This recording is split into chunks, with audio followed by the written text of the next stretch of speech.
You'll never be as good as me, my golden child sister announced, finger knifing at the door. As she labeled me, the family failure.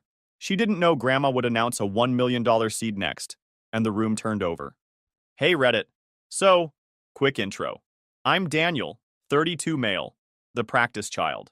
If you asked my parents which kid came factory sealed with excellence, they'd point at my sister Kate, 2 years older, GPA that could file its own taxes, and a grin that says, "Congratulations on being not me."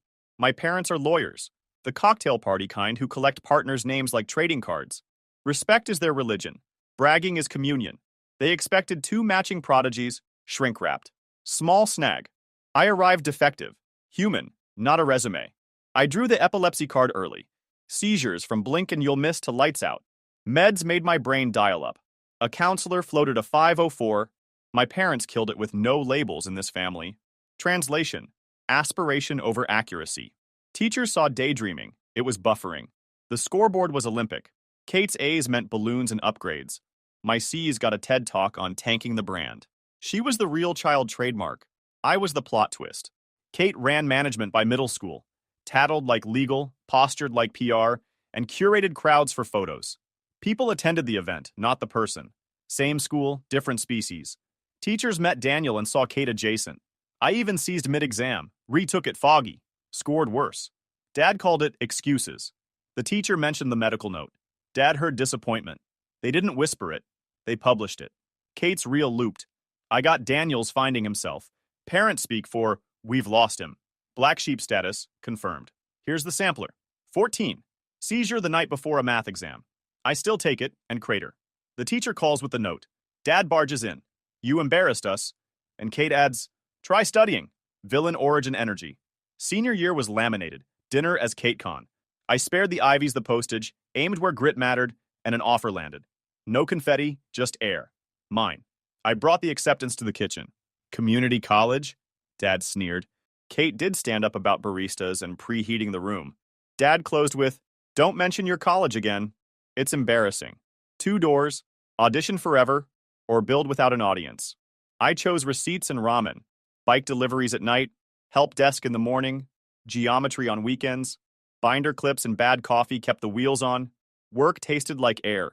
Parents hosted Kate Talks. I skipped the screenings. Even Grandma's diplomacy slipped. 2 engineers walked, a pilot paused. Kate called it a culture upgrade. Graduations. Hers got a banquet and slideshow. Mine was parking lot fries with 2 friends. Best ceremony I've had.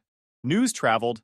Dad called, skipped, congrats, and went straight to, don't expect help, you've made your bed. I didn't get angry. The line was too rehearsed. It wasn't cutting the cord, it was dropping the call. Mom added she regretted the resources wasted. Direct quote, poetry, if you hate your audience. That was it for me.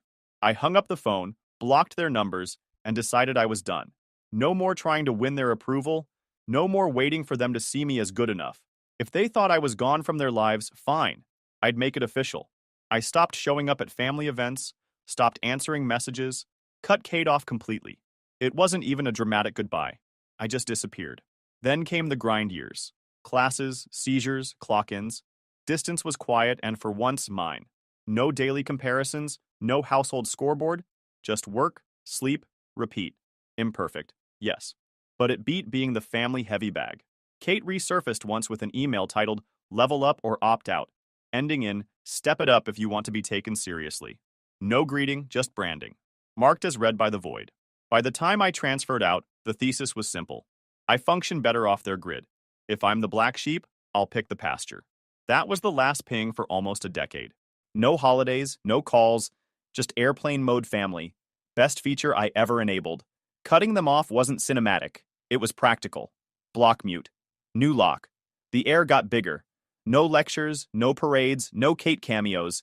Just dishes in my sink and work with my name on it. Transfer in, juggle on, seizures, shifts, syllabi. Every time Dad's waist echoed, it turned into cardio. Fine. Watch. I stumbled into a stats class that felt like turning a noisy room into subtitles. Numbers don't care about pedigree. I stacked projects, shipped a scrappy capstone, and landed an analyst job. Not flashy, a paycheck that breathed back. Capstone. Built a churn risk model for a student-run e-shop. Turned vibes into numbers. First job, dashboards for a local logistics outfit where trucks speak in timestamps and the boss speaks in size. Kate specialized in pre-assembled success, references, funding, soft landings. I specialized in ramen, secondhand desks, and receipts. Turns out, sweat is a credential. 2 years in, a networking zombie chat turned into a build. Nights, weekends, duct tape. First client signed at 2:13 a.m. over cold lo mein. Not a fairy tale, just a contract with our names on it. We built an anomaly flagger for small e-commerce. Shopify pipes in our way, we catch weird spikes, coupon abuse, inventory ghosts. Not glamorous, but it saved owners from waking up to, why are we sold out of socks we never stocked? I became the data guy, the one who made sense of all the information we were pulling in. My partner handled the business side. Together, we somehow made it work. I remember sitting in our tiny office the day we signed our first big client thinking, if Kate could see me now, she'd choke. Not because I wanted her approval, but because I knew she'd hate that I pulled it off without her perfect path or my parents' money. Meanwhile, the family PR team had no idea I existed. No address, no job title, just static. Silence was the only update worth sending. New number, P.O. box, and a social media settings tour. Family group chat, muted. Holiday invites, bounced by a filter labeled performative. Grandma sent birthday cards with crooked stamps and called to ask if I was eating greens. She didn't buy the black sheep script. She just asked if I had socks. My friends learned seizure protocol without making it a personality test. One carried electrolyte packets, another memorized the recovery steps. That beat any household pep talk. Then the company started paying for furniture that didn't wobble. I bought a couch that wasn't a geological formation and watched my savings bar crawl upward. Not lawyer money, mine. Kate launched something with a logo and luggage tags. Parents bragged, grandma relayed. Golden child programming continued. I preferred the ghost plan, fewer jump scares. Work, sleep, grandma's occasional check-ins. I left the calendar blank for family and nothing collapsed. The quiet held. The quiet held until Aunt Helen texted a screenshot of Mom's event spreadsheet like she'd found state secrets. Columns for optics, talking points, photo order. My name sat in a yellow cell labeled contingency, wedged between backup cupcakes and the rain plan. Under notes it said, if he appears, seat away from cameras. No mic access. 3 days later, a courier knocked. I signed for an envelope heavier than my rent check. Family firm letterhead, crest, watermark, the whole Dickens. Subject line, notice regarding family reputation and event conduct.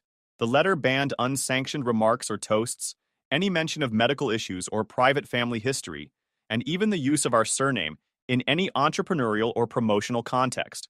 It dictated conservative executive dress and warned to avoid attention-seeking footwear, finishing with, by attending, you consent to abide by these conditions. They CC'd the caterer. The caterer. I set it on the table like a museum piece, made coffee, and annotated it in red pen like a petty English teacher. I circled family surname and wrote, so I legally can't call myself me? I starred no medical issues and added, noted, silence is golden, especially about chronic illness. By footwear, I drew a smiley face and wrote, boots it is. Aunt Helen's play-by-play explained the escalation. Grandma put my name on the guest list. Mom moved it to the contingency column. Dad called me a brand risk. Someone at the firm said, send a stern notice, as if we were litigating a birthday. Reputation by certified mail. On brand. I wrote a plan on an index card. I'd arrive early and take the chair beside Grandma before optics rearranged the room. I'd fold the letter twice and pocket it as a prop, carry 2 photocopies stamped Exhibit A, and keep my toast short. First names only, all I statements. I'd stay sober because calm wins on camera. I mapped a triangle of allies. Aunt Helen near my 1 o'clock, cousin Liv behind me with a phone, Victor by the piano, and parked a block away in boots that could leave if the brand grew legs. My reply was short and screenshot ready. Received. I don't consent to gag orders at a birthday party. I'll be there for Margaret. If you're worried about microphones, don't hand me one. Mom's delivery bounced in that familiar unsent attempt way. Aunt Helen answered with 3 popcorn emojis and Godspeed. I slid the original into a plastic sleeve. Petty shouldn't smudge. Tucked the copies into an envelope marked Tuesday and set a reminder that said, bring receipts. Then I ironed a shirt I already owned. Conservative executive, minus the executive, and laced boots that squeak just enough to irritate a seating chart. That's how the letter became the program. They mailed me a muzzle. I turned it into a microphone. I packed the letter, the copies, and a spine I hadn't unpacked in that house for years, and I drove. The drive cut through my old map, past the courthouse where my parents collect handshakes, the strip mall where I once tutored algebra for cash, the pharmacy that used to refill my fog. I rehearsed the toast in 3 sentences, then 2, then 1, tapping the plastic sleeve in my jacket like a talisman. If the room turned hostile, I'd keep it clean. If my hands shook, I'd hold the glass with both. Boots steady on the pedals, I breathed in 4s. A green light turned yellow. I coasted through on the legal side of stubborn. Somewhere between stoplights, the anger cooled into aim. Not vengeance, clarity. Exhibit A rode shotgun. Inside, the house had been converted into a set. Blue painter's tape X's dotted the rug. A rented light tree threw warmth that didn't reach the corners. A clipboard kid in black asked me to sign the release for family media, pen already hovering. I smiled and slid the pen back into his pocket. On an easel, photo order, with Kate's name highlighted 3 times and mine nowhere. Just a sticky note that read, contingency. It read like a press day, not a birthday. Optics with a capital O. Aunt Helen caught my eye and gave the smallest nod toward the living room. A little lane through the crowd that said, take it. I kept my hands out, sleeves down, letter silent against my ribs. Not yet. First, air. 2 cousins froze mid-hug like they'd spotted a ghost. A third wrapped me anyway. Whisper lines braided through the room and then snapped quiet when Grandma stood. Some of my cousins looked like they'd seen a ghost. A couple of them actually hugged me, like they didn't believe I was real. Aunt Helen nearly dropped her drink when she spotted me.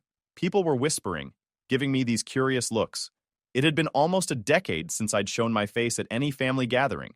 So yeah, it was a shocker. Then I saw Grandma. She was sitting in her favorite chair in the corner of the living room, smiling ear to ear the second she spotted me. I went straight over, hugged her, and she whispered, "Thank you for coming, Danny. I knew you'd be here." That alone made the whole trip worth it. Of course, it didn't take long for the storm clouds to roll in. My parents spotted me about 10 minutes later. The look on my mom's face could have curdled milk. My dad froze mid-conversation like someone had just pulled the fire alarm. They didn't come over right away. They just kept staring, whispering to each other, probably debating who'd get the honor of telling me to get lost. Eventually, my mom swooped in. She had that fake smile plastered on her face, the one she used on clients she secretly hated. She leaned in close and said, "Daniel, can we talk privately?" It wasn't really a question, more like a command. She led me to one of the side rooms, my dad trailing behind her like her shadow. The door shut, and the fake smile vanished instantly. My mom's voice went cold. "What are you doing here?" I blinked at her. Grandma invited me. Kind of her party, you know?" My dad cut in, his tone sharper. "Why now? You've ignored every family event for years. And suddenly, you show up at this one? You didn't even warn us." I shrugged, staying calm. "Didn't realize I needed your permission to see my own grandmother. She asked me to come, that's all." They didn't like that answer. My mom's eyes narrowed. "You shouldn't have come. People are going to ask questions. We can't have you dragging the family name down again." I laughed a little because what else can you do at that point? Dragging the family name down? You're lawyers, not royalty. Nobody cares. My dad stepped forward, his face turning red. "You don't get it. We've worked hard to build our reputation. Kate is thriving and now you show up out of nowhere? What are we supposed to tell people?" And then my mom hit me with it. Word for word, "People can't know you're still a failure. You'll ruin my image." I just stared at her, like, wow. 10 years of silence and that's the first thing she decides to say to me? Not, "How have you been?" Not, "Glad you could make it?" Just straight to, "You're a failure. Leave." Classic. For a second, I felt that old familiar anger bubbling up, the one I had as a teenager when they used to lecture me for existing wrong. But I didn't let it show. I stayed cool. I said, "If you don't like me being here, that's your problem. Grandma wanted me here. I'm not leaving because you're worried about your image." That clearly wasn't the answer they wanted. My dad's jaw tightened. "We wish we could ignore you, but people will start asking questions. You should have told us so we could have been prepared." I tilted my head. Prepared for what? Someone asking about me? Just tell them the truth. Tell them I'm doing fine. I'm working. I've got a life. I've got people who actually care about me. It's not that complicated." My mom scoffed. "You expect us to believe you've built a successful life? You didn't even graduate from a proper school." For the record, I transferred later. Articulation agreement, new meds, GPA with a pulse. My mother never updated her firmware. That one actually made me laugh out loud. You'll see, I said. And I meant it. She pointed at the door like she was sentencing me. You should leave. Now, before people notice. I shook my head, smiling. Nope, not this time. And I walked right past them back into the party. A junior associate, hair shellacked, earpiece in, swept toward the table and started collecting forks like contraband. I palmed one on instinct and slid it into my jacket, the way you pocket a coin before a trick. The glassware stayed. The fork didn't. Across the room, Aunt Helen repositioned herself near Grandma. Victor drifted to the piano like chance. I felt for the letter. Folded twice, crease sharp. It stayed pocketed. Evidence, not spectacle. I counted 4 breaths, then 4 more, and let the room settle around me like a coat. If they wanted a muzzle, they shouldn't have mailed me a prop. When I came back out, Grandma clocked me from her chair, concern tucked behind the smile. I tapped my glass once and handed her the fork. She stood. The room turned to her. Victor hit a soft piano note. Cameras dipped. Grandma cleared her throat, steady and bright. Grandma said, "Thank you for celebrating my 85th.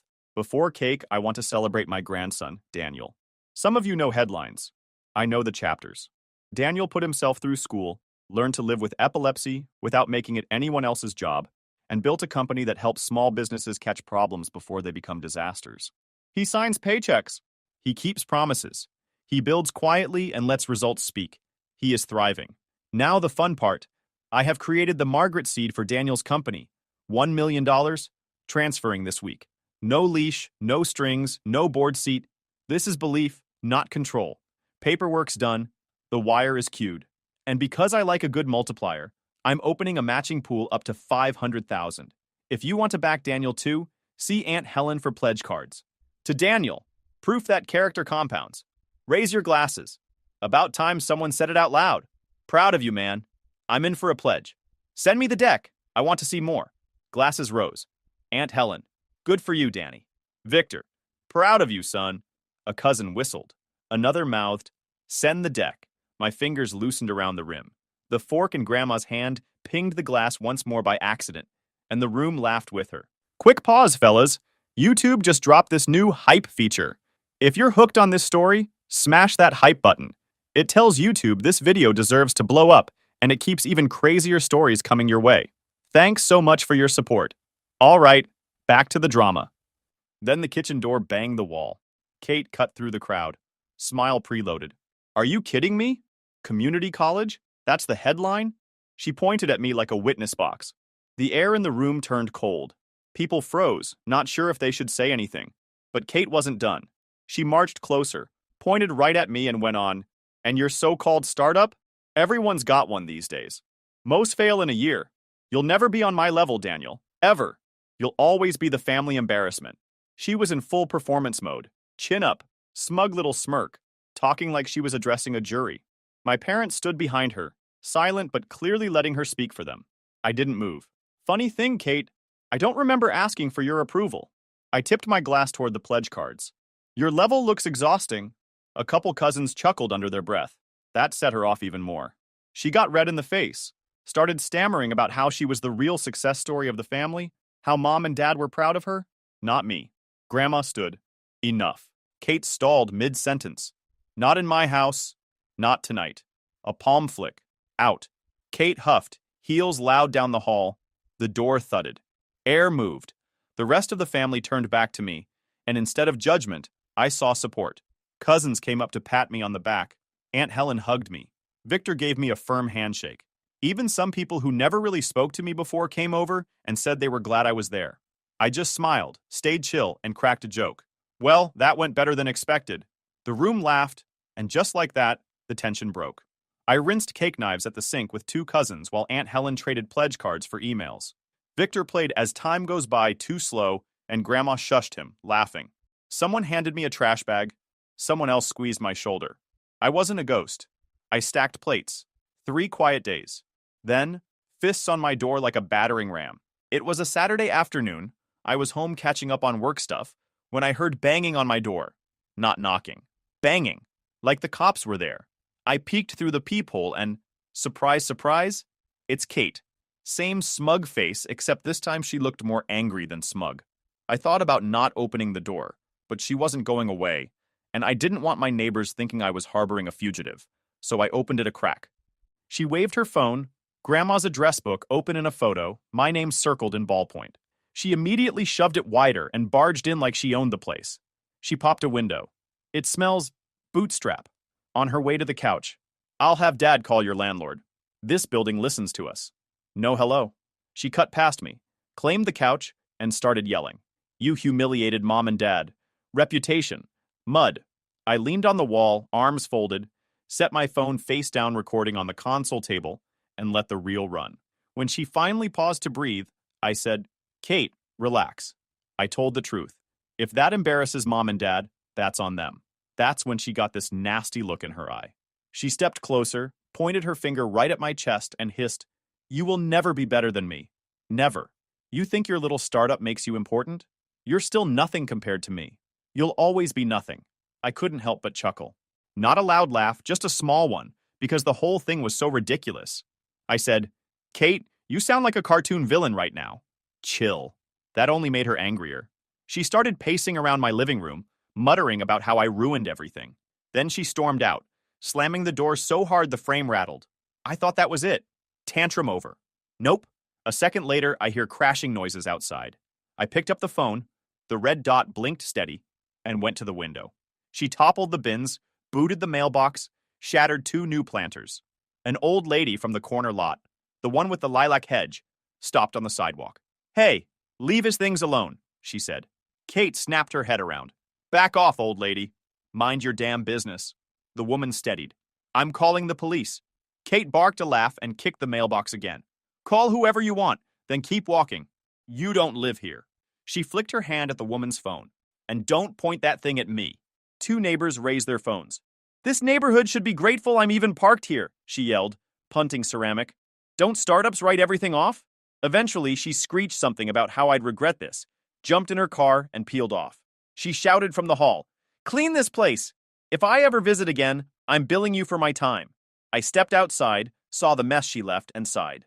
Well, guess I'm going to Home Depot later. But here's the thing. This wasn't just a dumb tantrum anymore. She'd threatened me, trashed my property, and done it in front of witnesses. I wasn't about to let it slide.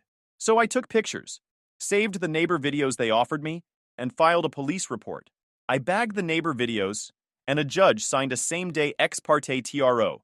My state does that with police report plus damage plus witnesses. Hearing in 2 weeks.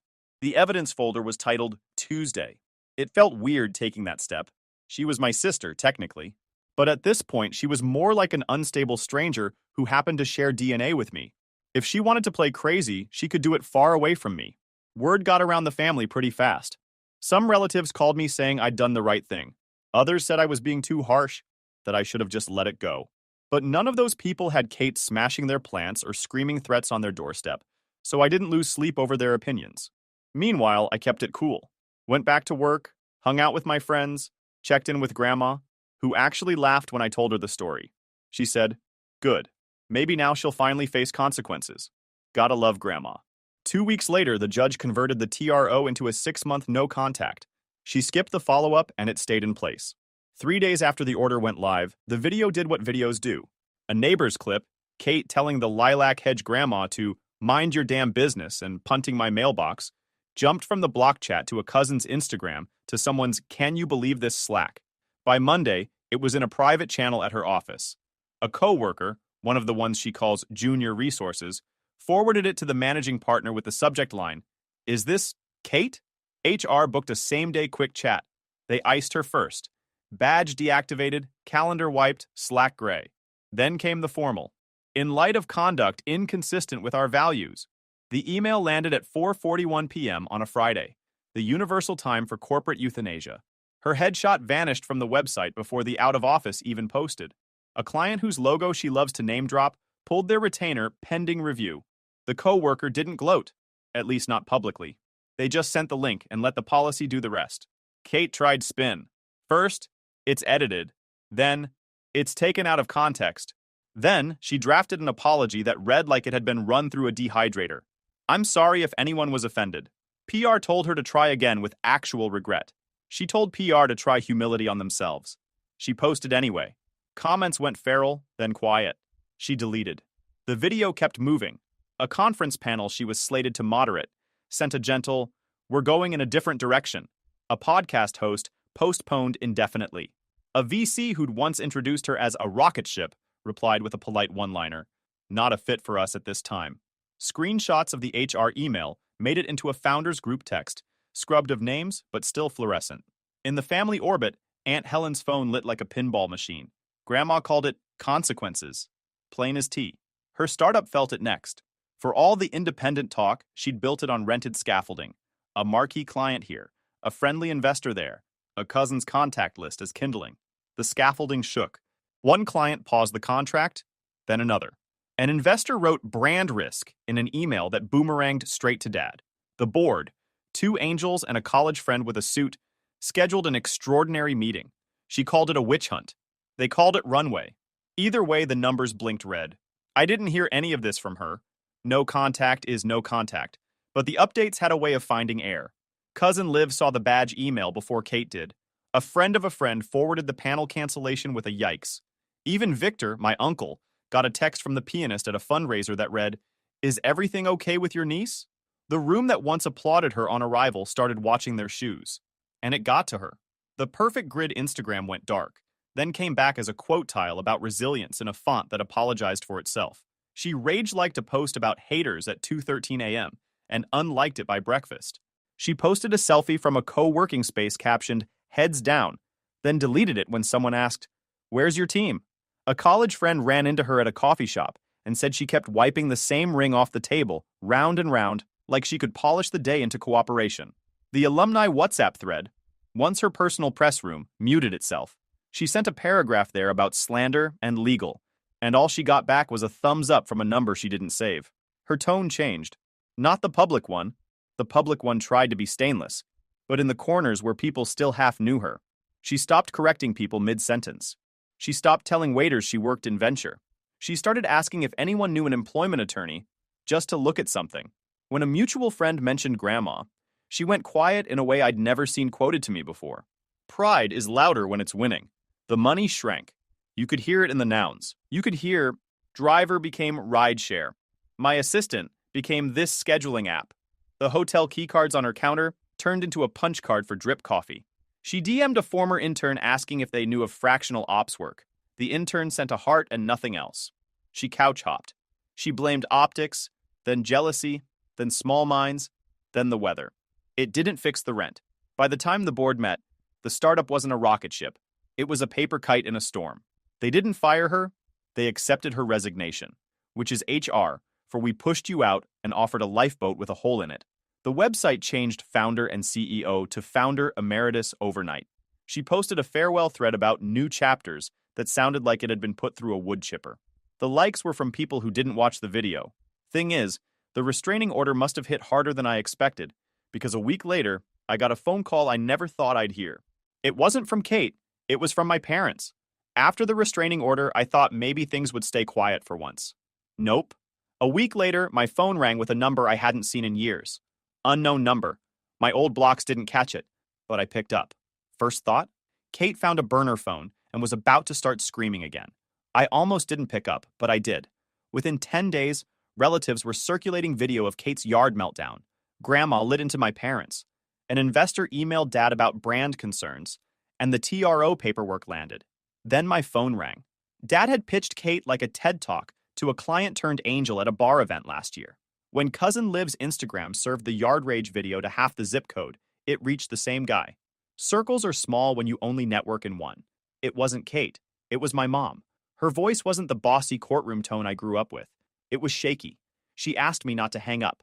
Then my dad came on and said the last thing I ever expected. "Daniel, we owe you an apology." Dad tried one last angle. "Your little performance cost us face, Daniel." "Kate cost you face," I said. I just said the quiet part out loud. Silence. Then the apology started to sound real. He admitted they'd been wrong all along. They never supported me. They ignored my epilepsy. They pushed Kate as their star while treating me like trash. Mom chimed in and actually said, "We favored her and abandoned you. We regret it." I told them flat out, "Do you have any idea how hard you made my life? You called me a failure for years. You told people I was a waste. That doesn't just go away." They were quiet for a long time. And then Dad said, "We know, and we're ashamed of it." Then came the wild part. They said after Kate's meltdown at my house, and after seeing how she embarrassed herself at Grandma's party, they finally saw what she really was. They told me they'd cut ties with her. Completely. No more money, no more bragging, no more covering for her. Apparently her startup tanked, investors pulled out, and without their support she was sinking fast. Mom said she's been calling them nonstop for help, but they're done. Dad even said, "She lost everything, Daniel," and it's her own doing. Hearing that was weird. For so long, Kate was their pride and joy, their golden child. Now they were throwing her out just like they once threw me out. Difference is, I built something. She didn't. I stayed calm and told them, "I appreciate the apology, but I don't trust you. Not yet. Maybe not ever. You can't just flip a switch after decades of treating me like garbage. If you want any kind of relationship, it's going to be on my terms." So I set the boundary. Logistics only. If it's about Grandma or something important, fine. But that's it. They agreed without fighting me, which honestly shocked me more than the apology itself. A week later, I sat at Grandma's tiny kitchen table, the one with the burn mark from a 1979 lasagna. No optics, no clipboards, just a ticking clock and 2 mugs of tea that tasted like permission. She slid a dented tin across to me, the one she kept stamps in. Inside, crooked stamps, a Polaroid of me in kindergarten boots, and a note in her tilt. "Proud of your spine. Keep that," she said, "and leave something here." I took the plastic sleeve with the letter, Exhibit A, and tucked it behind the frozen peas in her freezer. Insurance, she called it, and laughed until she coughed. Her freezer had outlasted 3 blackouts. If receipts needed a bunker, this was it. On my way out, she asked if I had socks. I said yes. For once, I wasn't lying. Since then, Kate hasn't vanished so much as faded. She's still there. You can feel her in the silence. But the shape is different. After the coworker sent the video to her boss and HR clipped her badge, the places that used to open for her started adding locks. The friend with the rooftop stopped squeezing her in. The panelists she texted stopped being available. The parents she used to orbit cut the power. She texted around them, old classmates, distant cousins, anyone with a gate and a spare key. But there aren't many spare keys when your name is trending for the wrong reason. Does any of that make me happy? Number. Satisfied isn't the word. It's quieter. That's the word. The room where I grew up learning to take a punch is finally not a room I'm in. Do I forgive my parents? Not yet. Maybe not ever. They apologized. I believe the part that hurt them to say. I don't owe them trust on a handshake. We keep it transactional. Grandma logistics, nothing more. The rest is mine. My life has furniture that doesn't wobble, a bank account that breathes, friends who carry electrolyte packets and don't make it my job to impress them. The practice child shipped fine. The black sheep invoices now. And Kate? The last thing I heard, secondhand, like all of it, was that she's looking for something stable, which is a sentence I've never heard in her mouth before. That's how I know it got to her. Not the comments, not the job, not the title stripped off a website. The word stable. The admission that gravity applies. That's not my victory. It's just the weather. Finally catching up. The practice child shipped fine. Black sheep's billable now.